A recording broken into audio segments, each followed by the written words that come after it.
No king rules forever, my son.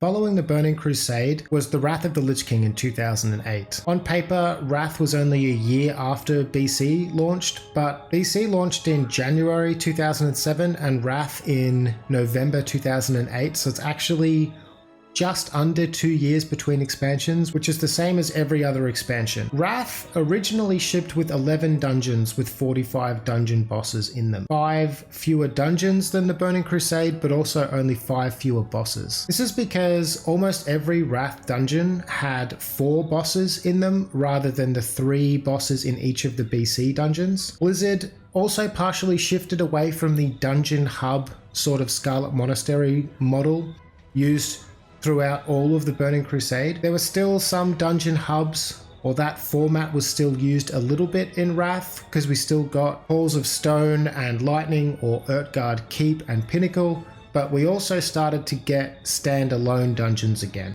like the Violet Hold and Gundrak. When looking at how dungeons and raids changed in Wrath, the obvious trend was that Blizzard were shipping more content in fewer content packages, if that makes sense. More dungeon bosses in fewer dungeons. More raid bosses in fewer newly made raids. Because Blizzard reused Naxx from vanilla, which meant that they were releasing 44 raid bosses in only 3 new raids. On its face, this is kind of just a win for Blizzard, a bit of an efficiency boost, because they managed to ship 90% of the raid bosses of the previous expansion, but do it in 30% fewer dungeons.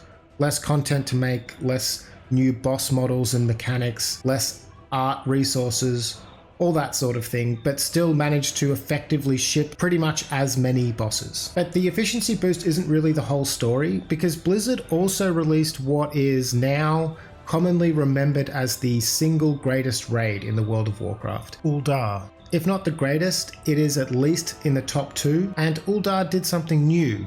It added hard mode raid bosses, which effectively added a whole slew of pseudo new bosses with pseudo new mechanics, with new strategies and challenges for players, but without the large art and resource cost that actual new raids would require. For a lot of guilds, Ulduar felt like it was 2 raid tiers in one instance. Hard mode raid bosses also blurred the line between what I'll call semi-hardcore and hardcore guilds, because it allowed guilds to fairly easily pick and choose which bosses they wanted to fight on hard mode and which not to, without going to great lengths to change their raid size or raid composition, or really in some cases what they were even doing.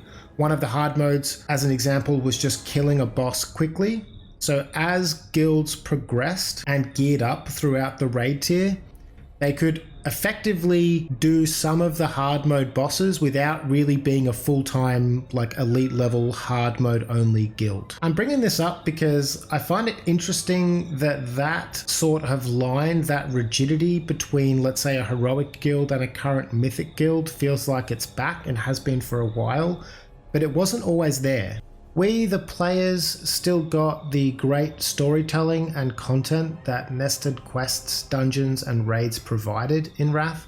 We also got 3 more dungeons with 7 bosses in them when the Frozen Halls was added with Icecrown Citadel, the raid, later in the expansion. Wrath gave us more raid bosses, the most of any expansion actually, before or since, with 45 total. It also gave us more dungeons and dungeon bosses than the previous expansion, and some of the best raiding content that the game would ever have. Blizzard had found a content model that worked so well for them that not only did they ship a large quantity of dungeon and raid content in Wrath, they also shipped it at a very high quality. Some of the most fondly remembered raiding content the game has ever had was Ulduar and Icecrown Citadel. I think it's fair to say that with Wrath, for dungeons and raids in particular, Blizzard really did knock it out of the park. I'm going to editorialize a little bit here. again and make a connection between the Karazhan raid we got in the Burning Crusade and the Naxx rework that came with Wrath. They both fulfilled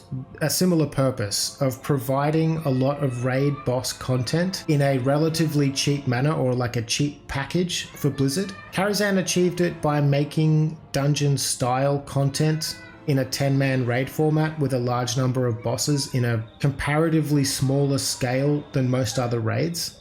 And Wrath did it by reusing Naxx from vanilla. Now, I'm not criticizing Blizzard for either of these decisions here. I actually think it was a rather inspired move. It was the beginning of a trend to reuse content from the old world and previous expansions in future expansions. It allowed for more content to be delivered to the players than we would otherwise have gotten. And it also enabled Blizzard to bring back some of their greatest hits. Unfortunately, however, Blizzard were about to shift their focus quite heavily with the launch of Cataclysm, and they chose to forego many of the content adjustment shortcuts like reusing raids or hard mode raid bosses that helped make Wrath so great. But that discussion will be for the next video on Cataclysm.